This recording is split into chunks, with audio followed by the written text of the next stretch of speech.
All right.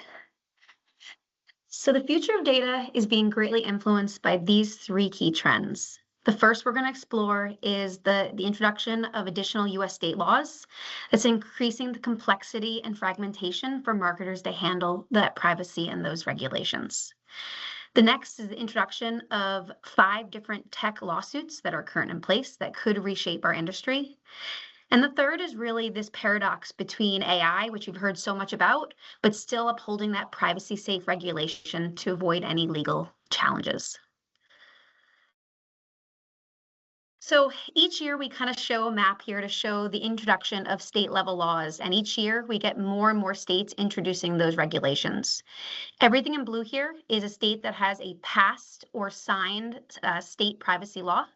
And everything in green here is indicating a state that is either introduced or their state law is in committee at this time. And so although we're saying each of these states have their laws, they vary state to state. There is not necessarily complete consistency, which really fragments our approach to marketing. And we see commonalities between these. So each of these state laws have components of transparency, so how data is collected and processed. Each has varying rules of consumers' rights to their data, but most of them have language around access, deleting, and opting out of the usage of their data. We see different terms, but they all are including some form of strict data security measures to protect that data. And then there's varying levels state to state, but we're seeing more introduction of protections specifically to children around privacy and social media. Now, what this means is it really makes things very challenging, significant challenges for marketers. This is each marketer is looking at how they provide compliance across different jurisdictions.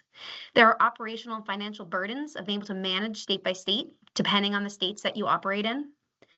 Data management complexity is much more challenging, be able to collect data in a consent way and understanding where that user resides and their laws versus the next state over. We risk challenges in consumer trust and brand reputation. This is where that we might have things set in one state versus another, and consumers have their own preference and expectations of how their data is used that we must uphold. We see varying ways that our technology and vendors are addressing these challenges. So even in the case of Google, Google handles California different than any other state, and having to navigate that from a marketing and advertising standpoint. And ultimately, how all of these areas impact our advertising strategies. So really, we continue to face this battle, but each marketer is really focusing on what to do and handling these state level changes while we wait for that federal law. I think the hope still is that we do eventually get a federal law so we can manage this collectively for state by state.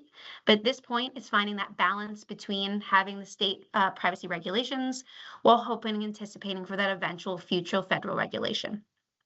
And the way that many advertisers today are kind of addressing this trend and staying ahead of it is that they are investing in privacy technology. This is going to be your consent management platforms and other data mapping solutions to make sure that you are upholding each law and you are following privacy regulations. Most advertisers are also taking a highest common standard approach. In most cases, this is following California, but it's the idea of setting your regulations at the strictest method so that you are ensuring that you are privacy compliant and have a more uniform approach to how you're handling. However, in some states, you may want to, where you don't have to be that strict, and those states are very important, you need to manage that ability to advertise and use data versus kind of being state by state privacy safe. But ultimately, it all comes down to staying informed and educating teams on how to navigate this while we continue to see that fragmentation state to state. So a different area of government and involvement in kind of our future of data is the fact that right now we have 5 antitrust cases going on across these 4 companies. And I did say 5 cases as Google has 2 separate lawsuits against them. Now, these lawsuits came into play from the prior administration. So obviously a lot could change and these could go away or get dismissed in different ways. But as of today, this is really what's in front of us. And so each of these companies have been accused of a legal monopoly. In the case of Google, they have 2 lawsuits, one for a monopoly on search as well as an ad tech, Meta for social media, Apple for smartphones, and Amazon for online retail. And so last year, the trials were already held for Google for both search and ad tech. And Google for search was found in violation of this. They're currently in appeals, so this could continue to carry on. But we want to look at what the potential outcomes could happen if these are upheld. And the potential outcome for search is Google divesting from its Chrome browser, which could have major implications on cookies and other areas. The next lawsuit for Google is their ad tech. This trial also happened last year, but we have not yet received a verdict. We should expect that this year. And what's being proposed for this potential outcome is the separation of Google's ad buying and selling businesses. So obviously it's interesting. These are almost in conflict where they are the buyer and the seller for our platforms. And so that's the potential changes if they are found in violation and depending on outcomes of appeals. For social and Meta, as of right now, they're slated for April. Again, this could obviously change with the change in administration, but right now, April 2025 is when those trials are set to begin. Now, what eventually happens with the outcomes if these companies are found in violation will vary. So in some cases, they're going to ask to break up the company, sell off certain businesses, or they might just be subjected to additional regulation from the government. In the case of Apple and Amazon, these are not slated for this year. They're slated for next year in 2026, but they're ones that we do want to keep an eye on. The Apple one is interesting. Really, the proposed outcome here would be a more open ecosystem. This is an area where Apple has limited competition, right? And so the opportunities here in change would be increasing competition. It would likely include App Store policy changes and ultimately making a more open environment for the hardware and software integrations. When you think about this, Apple is both the hardware and software, where everything is closed environment, where Android operates a much more open environment with different technology and hardware adopting their software. So that's the potential trials to watch. And the additional one is Amazon here. Parts of this trial have already been dismissed, but it is still underway at the moment for 2026 in October. And so there's proposed regulation or other changes in this company that could become an outcome. So nothing to act on yet, but things that we are watching that really could reshape the advertising landscape as we know it. So we just talked a lot about privacy, and privacy is all about that restriction, right? It's the use of minimalization of data, more anonymized data, and just reducing the scope and availability of data signals. And so for an advertiser, we're really concerned about the impacts of privacy on our targeting and measurement, as well as potential legal impact. The benefit here is obviously consumer preference and responsible marketing.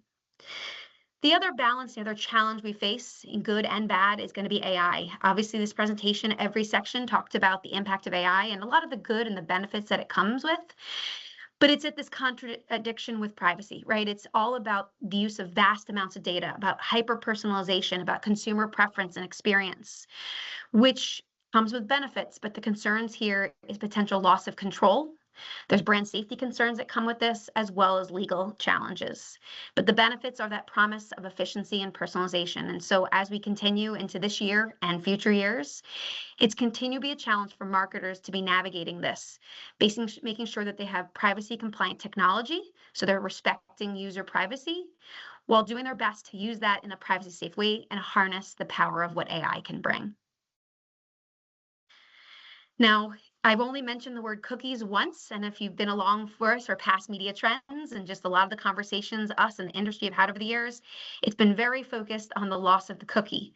We all know that Google did change their stance, and so instead there's no date yet, but they're allowing users to choose if they would like to have cookies or not, which still is going to have a major impact on signals and how we advertise. And so we need to continue to keep this top of mind of the strategies that are impacted and our ways to navigate a future with fewer signals than we use today.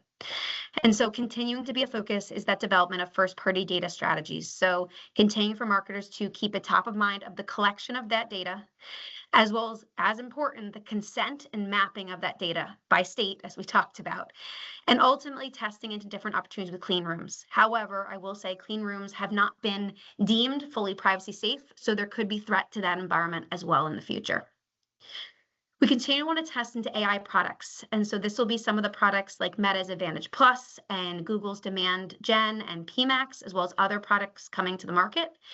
But our recommendation is to test, but balance those strategies with some granular approaches. And so not to put all your eggs in that AI basket, ultimately ensuring that we have that human oversight to make sure that our ad dollars are being spent appropriately. For our clients who lower funnel conversions and site actions are vital, which is many, right? Important strategy, we continue to emphasize the importance of conversion APIs. So there's a number of technologies and solutions available to enhance the connections of our primary media platforms with the website environments. And so these are enhancing conversion strategies and APIs to be able to reduce our signal loss in that post-click conversion.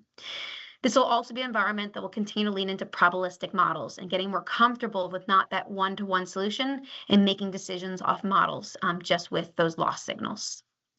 And the last, although not all data focus, is not to forget about the importance of media quality, right? This is going to make sure that brand safety is top of mind. It is making sure that what we are running in is quality inventory, so avoiding any made for advertising MFA sites, as well as making sure that the data we are using is high value data and ultimately supporting our overall initiatives. And so data can be expensive.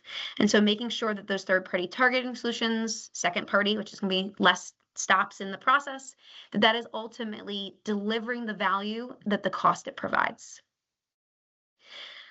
So where this all comes together and kind of the action items and takeaways from a privacy regulation standpoint, continuing to invest in privacy technology, so most notably consent management platforms, adopting a highest common standard to make sure that you are compliant in a simple way to manage across all states, and staying informed as these regulations roll out, specifically in the states that you most heavily operate in.